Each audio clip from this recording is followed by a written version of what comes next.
Tak bisa menutupi rasa sedih karena ditinggal nikah sang kekasih. Gadis ini menangis histeris hingga videonya viral.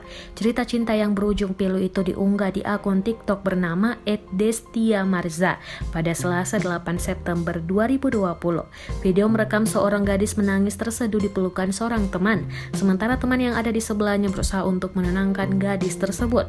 Lalu dalam video juga memperlihatkan kala sang gadis beristirahat dengan menyandarkan kepalanya di atas tas laptopnya.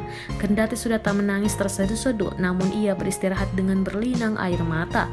Rupanya alasan sang gadis menangis seperti itu lantaran ia tengah mengalami patah hati. Sebab sang kekasih yang sudah bertahun-tahun menjalin asmara justru menikah dengan wanita lain. Beberapa warganet berkomentar ikut merasa haru dan sedih kalau melihat video tersebut. Saat dikonfirmasi, pemilik akun @destiamariza membenarkan video miliknya. Desti sapaannya menceritakan bila kisah tersebut menimpa sahabat baiknya bernama Nova Yulia Putri. Ia menuturkan kejadian saat Nova menangis terseduh-seduh berlangsung pada Minggu 6 September 2020 lalu.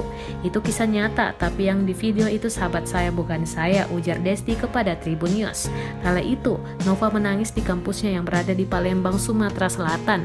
Namun kini kondisi gadis berusia 21 tahun ini sudah jauh lebih baik. Desti juga menuturkan Nova itu sudah perlahan mulai melupakan mantan kekasihnya itu.